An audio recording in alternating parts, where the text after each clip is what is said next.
Ida B. Wells was a Mississippi-born journalist and a complex figure who became one of the most fearless crusaders for justice in American history. Ida Bell Wells, civil rights activist and investigative journalist, was born into slavery in Holly Springs, Mississippi on July 16, 1862. She came from a family that valued education and self-determination. She had a fierce intelligence and an unwavering commitment to truth. Wells's early years were marked by tragedy and resilience. Her parents, James Wells and Elizabeth Warrenton Wells, were both enslaved until the Emancipation Proclamation freed them during the Civil War. Her father was a skilled carpenter who became politically active during Reconstruction, serving on the board of trustees for Rust College, a school founded for freed slaves.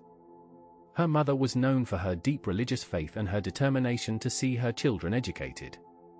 Young Ida attended Rust College, then called Shaw University, where she received an education that was remarkable for a young black woman of her era. When Ida was 16 years old, tragedy struck her family with devastating force. In 1878, a yellow fever epidemic swept through Holly Springs, claiming the lives of both her parents and her youngest brother. The disease killed thousands across the South that summer, but for Ida, the loss was personal and catastrophic. She suddenly found herself responsible for her 5 surviving siblings. Rather than allow the family to be separated and her siblings sent to different homes, Wells made a decision that revealed her character. She convinced local school officials that she was 18 years old and secured a position teaching in a rural school. She would rise before dawn, prepare her siblings for the day, walk several miles to the schoolhouse, teach all day, then return home to care for her family. It was an exhausting routine that would have broken many people, but Wells persevered. This period of her life forged the determination and independence that would characterize her entire career.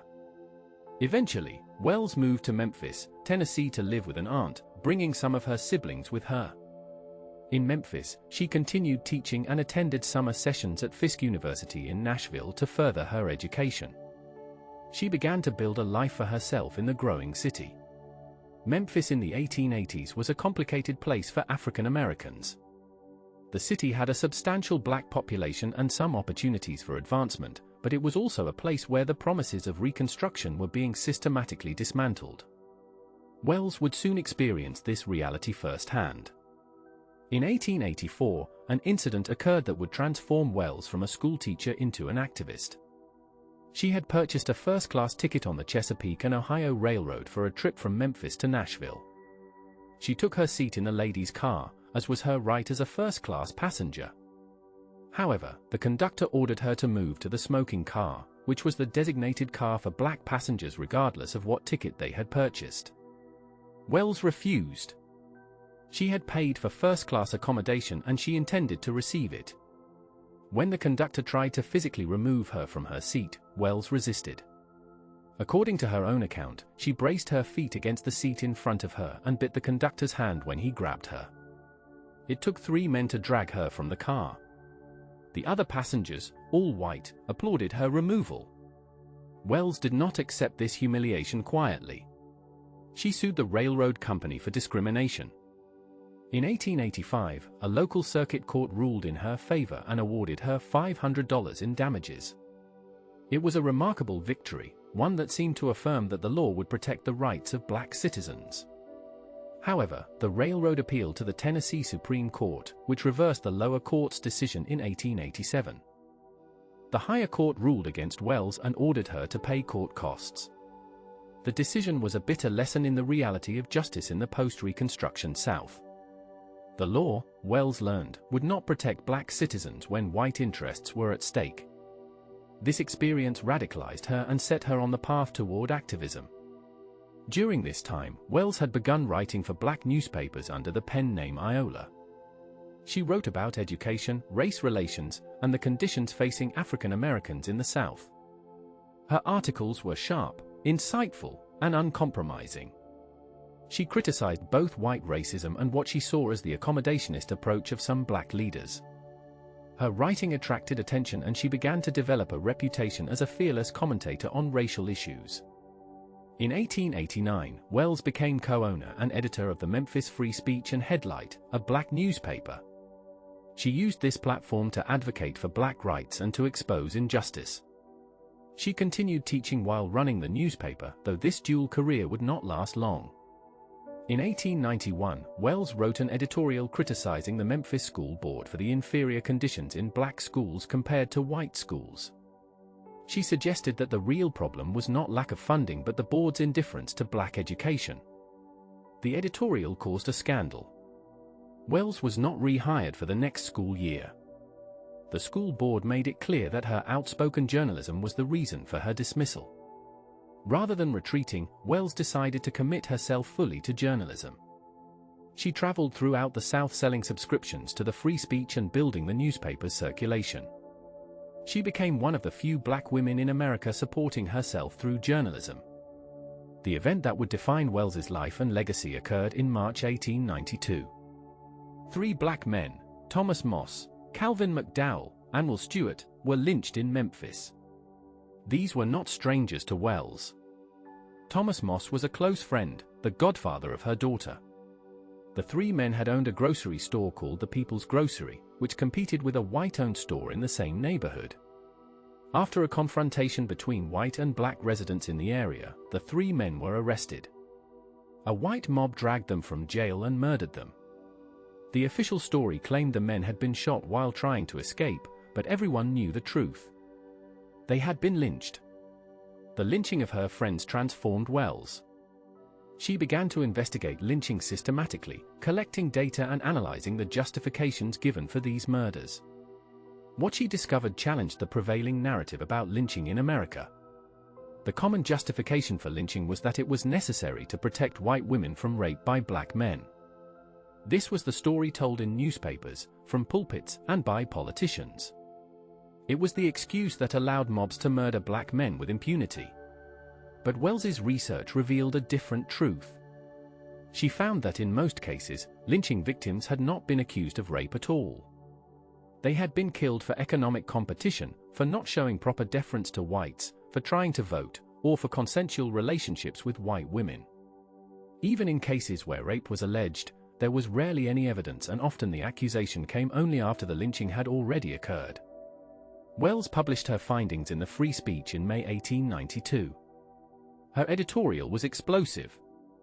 She wrote that nobody in the South believed the old thread-worn lie that Negro men assaulted white women, and that if Southern white men were not careful, a conclusion might be reached which would be very damaging to the moral reputation of their women. The implication was clear: many of these alleged rapes were actually consensual relationships, and white women were complicit in the lie that justified lynching. The editorial caused outrage among white Memphians. A white mob destroyed the offices of the Free Speech. Wells was not in Memphis at the time, she was in New York on business. Friends warned her not to return, telling her that the mob had threatened to kill her on sight. Wells never returned to Memphis. Exiled from her home, Wells settled in New York and continued her anti-lynching crusade with even greater determination. She was hired by the New York Age, a black newspaper, and began publishing a detailed statistical study of lynching. In 1892, she published a pamphlet titled Southern Horrors: Lynch Law in All Its Phases. The pamphlet documented hundreds of lynchings and systematically demolished the justifications offered for them. Wells argued that lynching was not about protecting white women but about maintaining white supremacy through terror. It was about preventing black economic advancement and political participation. The pamphlet was widely distributed and brought Wells national attention. In 1893 and 1894, Wells traveled to Great Britain on 2 speaking tours. She believed that international pressure might force the United States to address lynching. Her speeches in England and Scotland drew large crowds and generated significant press coverage. British reformers and religious leaders were horrified by her accounts of American lynching. The tours created embarrassment for the United States and brought the issue of lynching to international attention. White American newspapers attacked Wells viciously for criticizing America abroad, but she was unmoved. If Americans would not stop lynching, she would use whatever platform she could find to expose it. Wells continued her anti-lynching campaign throughout the 1890s. She published another pamphlet, A Red Record, in 1895, which provided even more extensive documentation of lynching. The pamphlet included statistics, newspaper accounts, and analysis. It remains one of the most important historical documents on lynching. Wells traveled extensively, speaking to audiences throughout the North and Midwest. She organized anti-lynching societies and lobbied for federal anti-lynching legislation. She met with President McKinley to urge federal action against lynching, though her efforts to secure federal legislation were unsuccessful. In 1895, Wells married Ferdinand Lee Barnett, a lawyer and editor of the Chicago Conservator, one of the first black newspapers in Chicago. She moved to Chicago and became Ida B. Wells Barnett, though she continued to be known professionally as Ida B. Wells. The marriage was by all accounts a partnership of equals. Barnett supported his wife's activism and they raised 4 children together. Wells managed to balance her roles as mother, wife, and activist, though it was never easy. She often brought her children to meetings and events, refusing to let motherhood end her public work. In Chicago, Wells continued her activism but expanded her focus beyond lynching. She became involved in the women's suffrage movement, though her relationship with white suffragists was often strained. Many white suffragists were willing to sacrifice black women's rights to gain support from Southern white women. Wells refused to accept this compromise. At the 1913 suffrage parade in Washington, white organizers asked black women to march in a segregated section at the back of the parade. Wells refused and instead stepped out of the crowd to join the Illinois delegation as the parade passed by. It was a characteristic act of defiance. Wells was also involved in the Settlement House movement in Chicago. She founded the Negro Fellowship League, which provided housing, employment assistance, and social services to black men migrating from the South. The organization operated a reading room and social center that served as a gathering place for Chicago's black community. Wells understood that civil rights required not just political activism but also practical assistance to help people build better lives. In 1909, Wells participated in the founding of the National Association for the Advancement of Colored People, though her relationship with the organization was complicated. She was initially part of the group that formed the NAACP, but she was excluded from the list of founders when the organization was formally incorporated. Some historians believe this was because Wells was seen as too radical and confrontational by some of the organization's leaders. Wells was never one to moderate her views for the sake of organizational unity. She believed in direct confrontation of injustice and had little patience for compromise with racism. Wells remained active in Chicago politics and civil rights work throughout the 1910s and 1920s. She was involved in the campaign for women's suffrage and worked to ensure that black women would be able to exercise their right to vote once it was secured. After the passage of the 19th Amendment in 1920, Wells was active in voter registration drives in Chicago's black community. She also continued to speak out against lynching and racial violence. When race riots erupted in East St. Louis in 1917 and Chicago in 1919, Wells investigated and published reports on the violence. Throughout her career, Wells was often at odds with other black leaders. She criticized Booker T. Washington for his accommodationist approach to race relations. She believed that Washington's strategy of accepting segregation and focusing on economic advancement rather than political rights was a betrayal of black people. She was also critical of W.E.B. Du Bois at times, though they agreed on more than they disagreed about. Wells was difficult to work with because she refused to compromise on principles. She was confrontational, undiplomatic, and unwilling to moderate her demands for justice. These qualities made her an effective crusader but a challenging colleague. Wells's later years were marked by continued activism but also by a sense that her contributions were not fully recognized. Younger activists sometimes saw her as old-fashioned or too radical. The NAACP, which she had helped found, never gave her a leadership role. She ran unsuccessfully for the Illinois State Senate in 1930, one of the first black women to seek such an office. Though she lost, the campaign demonstrated her continued commitment to political engagement. On March 25, 1931, Ida B. Wells died in Chicago at the age of 68. The cause of death was uremia, a kidney condition.